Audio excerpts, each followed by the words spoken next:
All right, hi everyone. Today is April 21, and welcome to this week's SIG scheduling meeting. This meeting is being recorded, so be respectful to each other. Let me share my screen. So basically, there is only one item in the agenda because this item involves some demo, so we'll spend maybe 10 to 15 minutes. So if you have some other items, you can just put it on the agenda. We can get this discussed. So for this item, the background is that in terms of the scheduling evaluation or scheduling testing, as long as with some other control planes testing, we actually do not need a real physical kubelet running out there. So this is why in some of our scalability testing, we use the hollow node underneath to simulate the kubelet behavior. So hollow node works well and has been developed for a couple of years, and also use some scalability testing tool like kubemock, and also use it in the daily performance testing.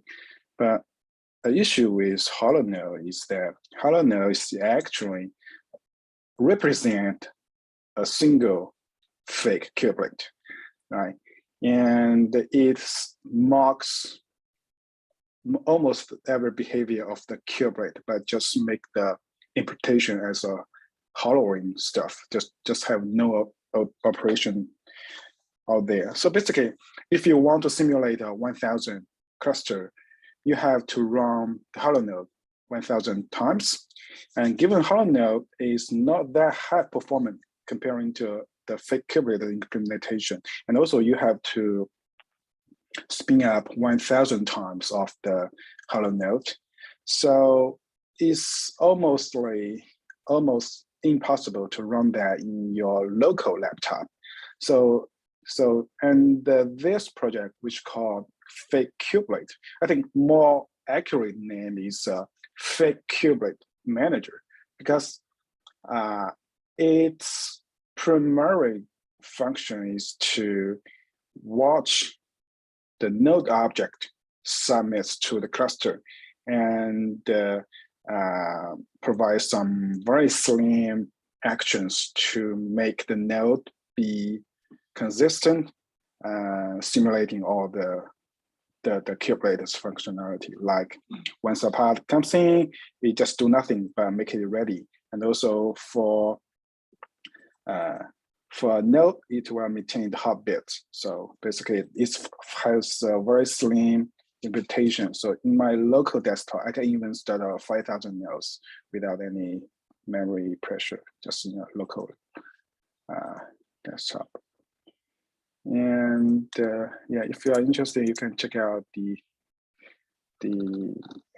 doc and the implementation here. So one interesting implementation here is that it doesn't use the traditional node informer or something alike. It just uses a very raw events channel to watch the node events, power events, and then I think this is why it achieves a better performance than some other implementation to simulate the kubelet behavior.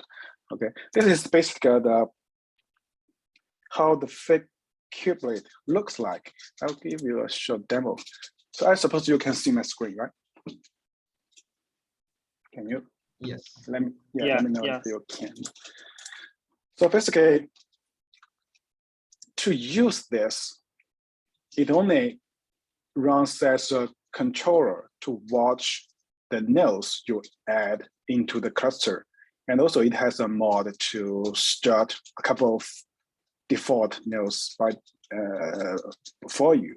So to make it works, you have to have a fully functional control plane. So right here, I just use the Kubernetes source code and run the control plane without the kubelet.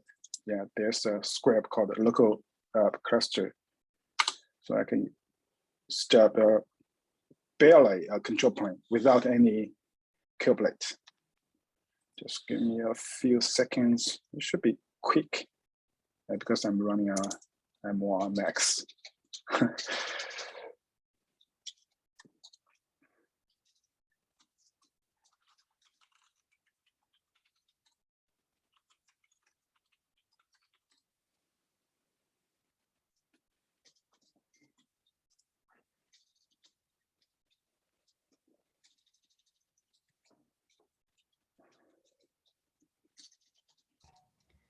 So if I understand correctly, the main difference with, well, there are two differences with KubeMark, right? One is that in KubeMark, there is one pod for each node, right? Yeah. Or one container at the very least. Yeah, yeah. And here there's a single container simulating all the nodes. Yeah, yeah. And well, The other another is difference is that this performance. is implementing everything from scratch, as opposed to KubeMark, which uses the kubelet code. Yeah, I think KubeMark, in particular Hollow Node, I think leverages some kubelet implementation, and at least in my local laptop, it doesn't scale well, the Hollow Node. So yeah, so you can see here I have a control plane. Sorry, there's a question in the chat about what's the difference with virtual kubelet, but I'll let you answer that, but I think it doesn't have anything Different to do with virtual kubelet. I think virtual kubelet is still same. Virtual kubelet is just more focused on simulating a particular provider. Like you can simulate a VM, you can provide whatever entity that can join the cluster, but underneath it can be anything. So for us, the requirements is not that complex. We just want to like simulate the testing, performance testing, functionality testing on the control plane components. We are not trying to simulate a particular entity as a kubelet and join the kube cluster. So different purposes. But it's just the name is a little confusing. As I explained here, it's just a controller and take over the node, join the cluster, and make them behave like a kubelet. So that's the case. And so basically, I have anyway, just combine here. Given that it doesn't actually start containers, yeah, I guess there is not a lot of risk in terms of drift. Or how do you handle drift? Like if there are new features in kubelet, you need to re-implement. It's not aimed to test any kubelet feature. It's just a testing the scheduling feature or control manager or API server, like the scalability stuff. I guess more generally, what does kubelet do? So if kubelet is more associated with the container spin-ups, containers runtime behavior, and but if you think about scheduling, we don't care too much about the runtime kubelet behavior, right? So definitely it has the limitation, but it's the clear boundary that we want to raise this tool. It doesn't touch anything about the kubelet. Yeah. So here I want to start this binary, and let me do something crazy. Is that let me start 1,000 nodes. I give you to take a look to see how it works. So basically, you can just ignore this option. If you ignore this option, it just means, okay, it just starts as a controller and it will watch any nodes gets added into this cluster later. So the takeover parameter shows that you will take over any nodes added into the cluster. So this parameter is just to ensure you maybe have a hybrid mod, you want the real node to join the cluster. But in our case, just all the nodes are fake. Let me show you. It should start up in basically less than 13 seconds. So you can see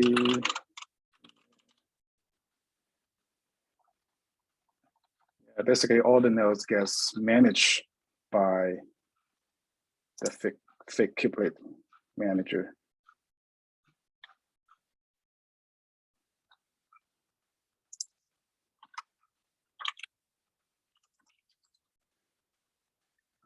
Okay, 1000. That should be ready. And so why spinning up a large cluster matters is because we want to simulate some, not only the scalability concerns, as well as some, if you know that inside the scheduler, there is some parameter called percentage of nodes to score.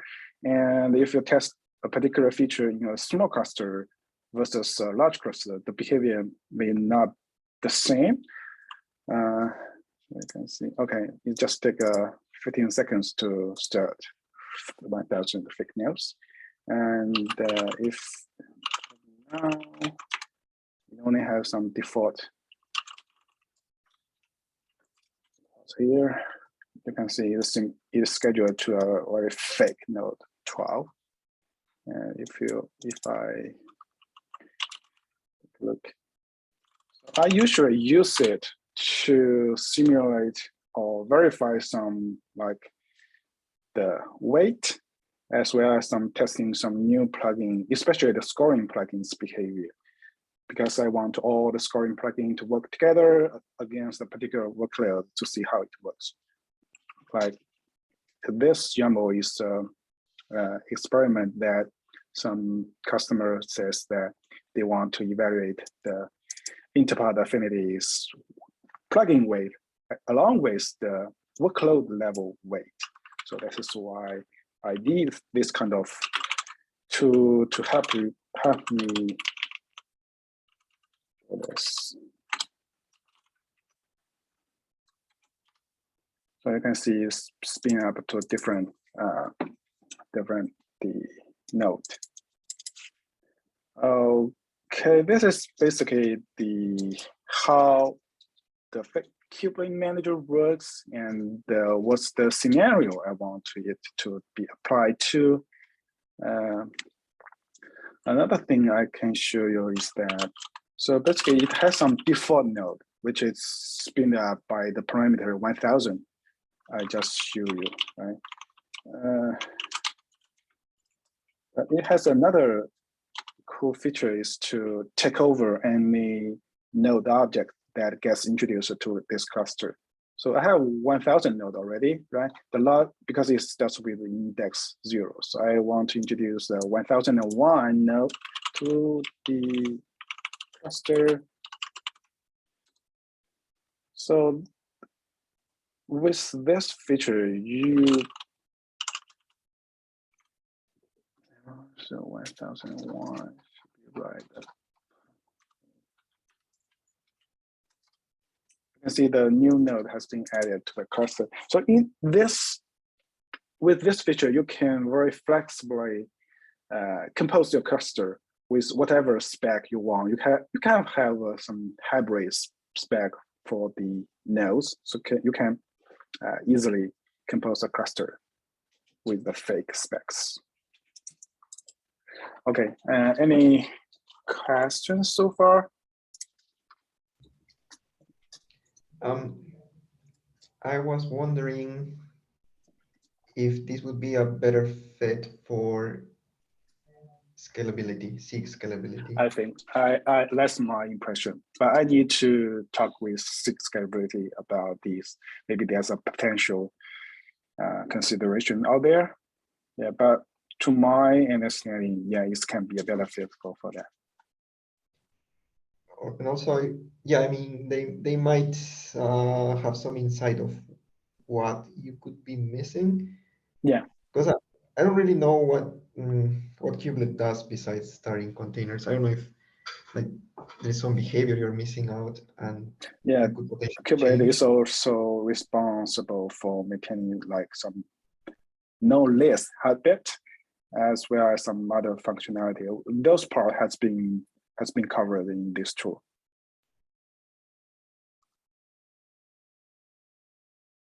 If kubelet doesn't report heartbeats, what happens? The pod is deleted or something? Yeah, if a kubelet doesn't report heartbeat, the node manager will think this node has been unhealthy or unreachable. So he will add a taint to the node sort of. So the heartbeat thing is required. So you can see that it will submit the heartbeat to the API server regularly. Gotcha. So yeah, go ahead. Yeah, my last question is, can you repeat what you said about the watcher versus informers? Yeah, this is more detail. Let me show the code a little bit.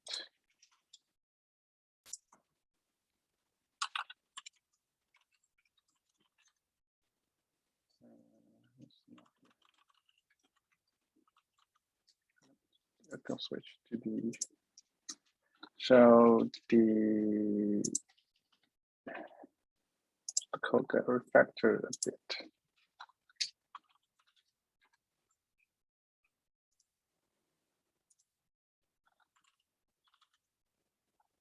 So basically, yeah, it's use a raw channel, Go channel, instead of using the pod informer to do, because if you think a pod informer is sort of overkill in some scenarios. So for performance's sake, the implementation is intentionally use a raw channel to watch this kind of thing. And yeah, this is I think this is sort of magic running here to make it performant. Yeah, I think using this channel, yeah, it will improve this raw channel will improve performance.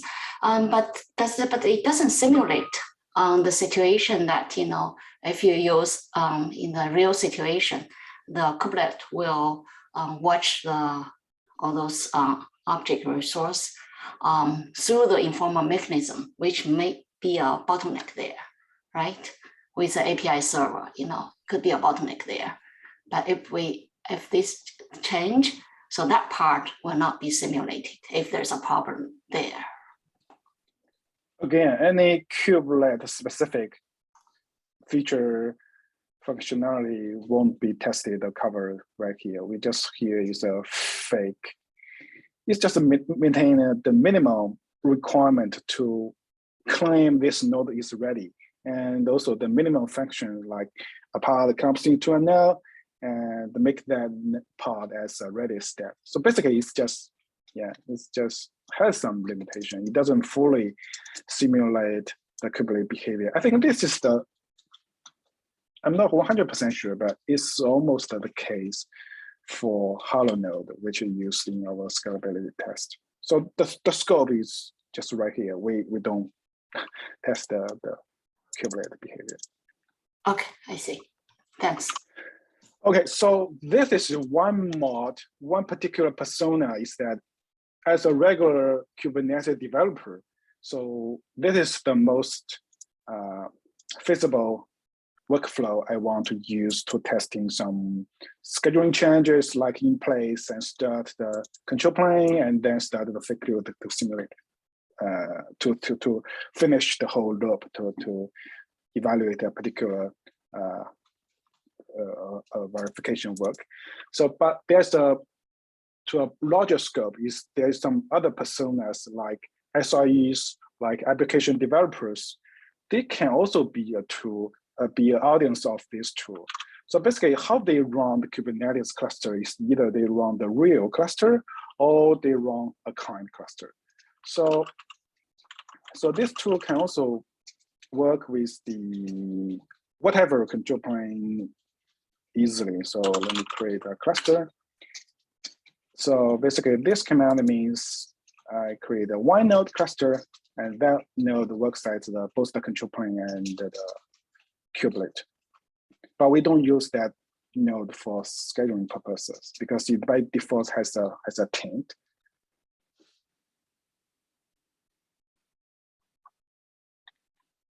I'm just ensure there's no other items that can be used all the time. Okay.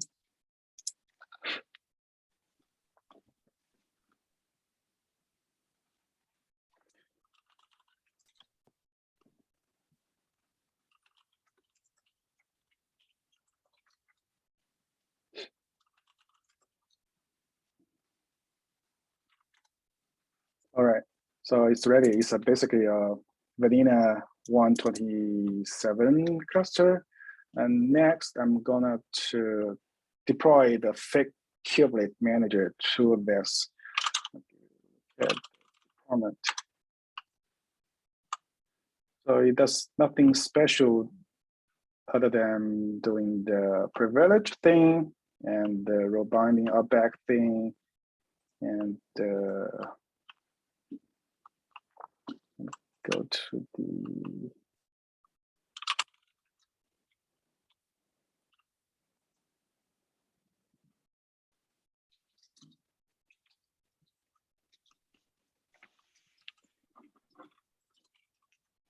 okay, the core piece is here. It's just deployment and specify an image. So the image is just nothing but the binary I just showed you.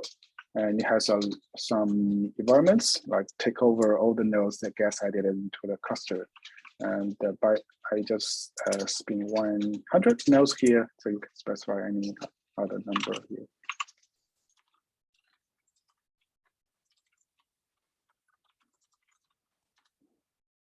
Oops, I changed something correct.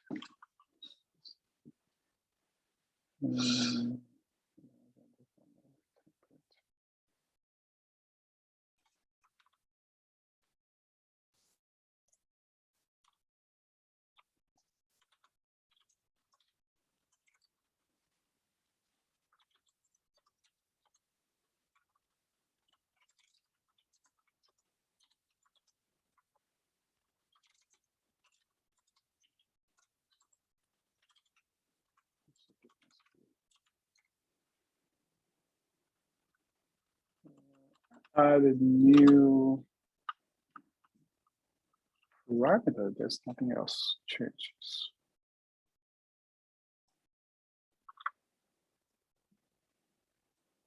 Cool.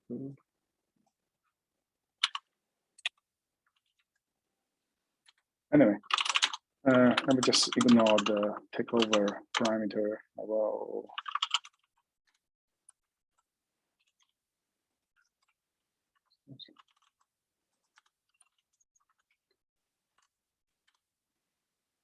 okay, it gets created, and for now there's only still one node, and underneath the fake-kubelet is starting itself, and also spinning up 1,000 nodes.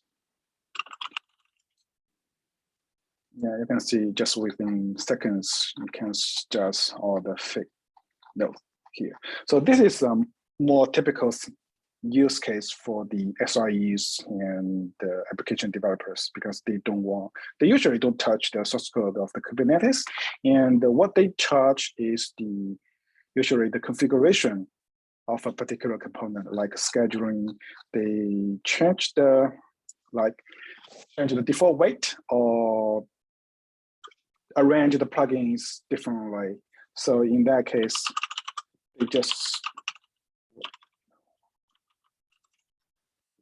they should provide a configuration file to the client so they can customize a cluster, and with all the fake-kubelet, they can just run their simulation test suite to do the verifications. Yeah, so that is why I think this is useful for both the Kubernetes developers as well as the regular users, SREs.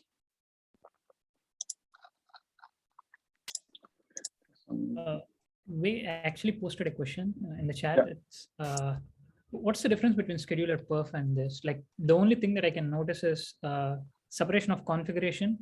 Like, technically, we have the node object and the pod YAML that we want to test in the code there. Whereas I think this particular utility has separated that configuration out, which makes it easier. Is that the only difference, or am I missing something?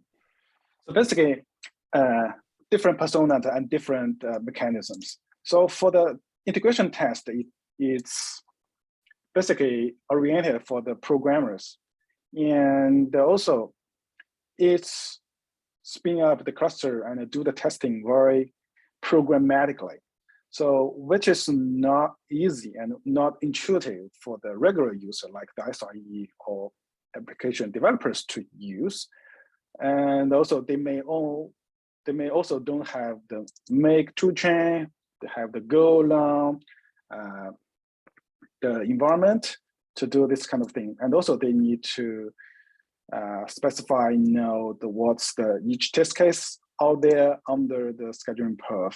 And if they want to add something, it will be very difficult for them because they may lack of the knowledge out there. So yeah, that is the main difference. I see. So from a developer standpoint, this is going to be beneficial is what you think, because we are separating out like the API server starting, or technically we are creating our own control plane using kind or whatever the tool that we want to use. And we can add this fake node to get it moving. So I think what you're saying is it's the separation which would help the developers. Yes. Got it. Okay, that makes sense. Thank you. Yeah, basically, for the Kubernetes developer, you can change the source code as in any way as you want and use this tool to test the changes you made. For SREs, they just have the vanilla control plane and just tweak some configuration parameters and then run their test on top of that. So this can facilitate the different personas to use that. And but the benchmark test still has its place to be there because we care more about like the Golang embed, the benchmark testing, as well as some Prometheus metrics running along with the code. So in the latest benchmark, we extract the metrics and give you the final results. But for this tool, I think for now it's just the first step. It's like a very convenient tool for you to set up your cluster with any number of nodes you want, and based on that, you can connect this because it's almost a real cluster. You can connect it to the regular tools, regular monitoring stack you use to do some further stuff. So it's more, it's more not that programmatically to do changes, to do tests against the cluster. It's more have all this wrapped in a very convenient way and test against the cluster.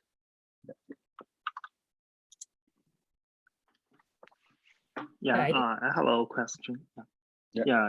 If I want to deploy 2 types nodes, like 100 for 4 CPUs and another 100 for 10 CPUs, do I need to create 2 fake-kubelet manager here? No, you don't have to. You don't have to. So you just provide 2 node templates. So for here, you can see.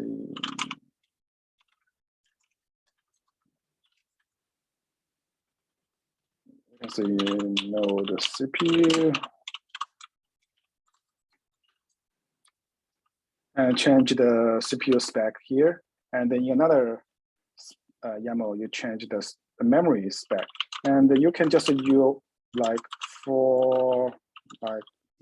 you want to start this CPU 1,000 times, and then do kube apply CPU, etc. And for another one, you do another 1,000 iteration to apply another spec. You don't need to start the manager twice. The manager is just a single turn running there. Yeah, thank you.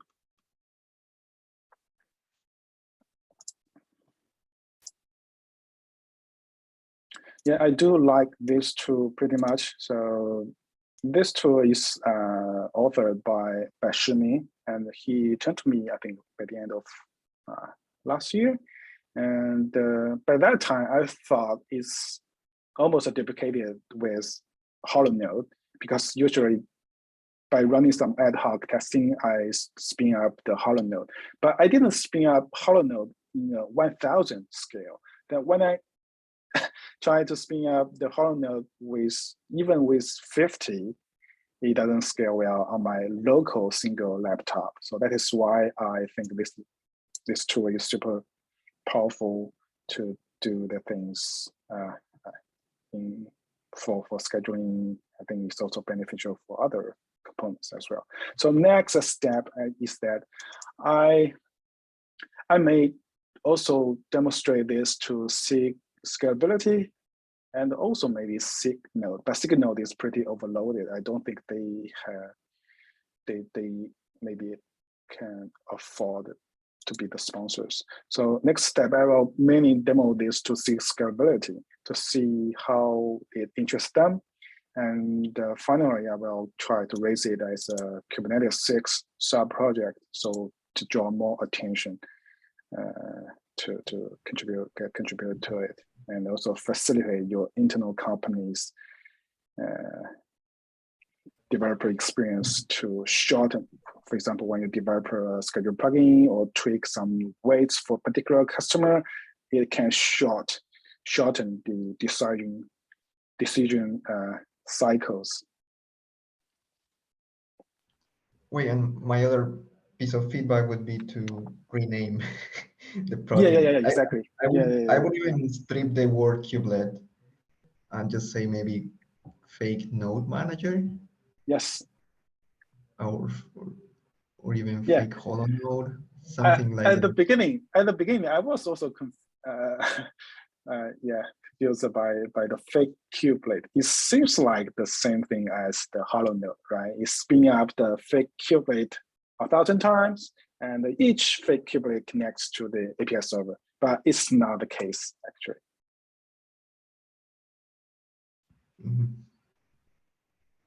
Sounds good. Yeah, I think it's better to ask scalability first. Scalability. And then we decide, because it doesn't fit the charter of SIG scaling. Yeah, it's just just scheduling can be a primary consumer of this tool. Yes, I agree that we could be primary consumers, but yeah, that's why we can reconsider after talking with scalability, I think. Yes.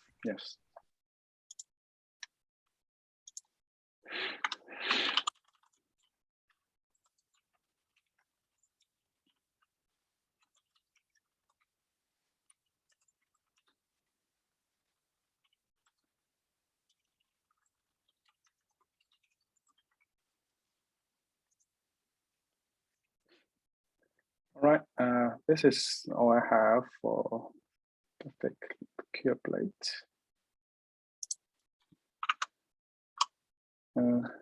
Any other things you want to discuss? So, one another thing is that I think starting the previous meeting, we have extended the time from 30 minutes to 45 minutes. So yeah, you can add more items we can accommodate.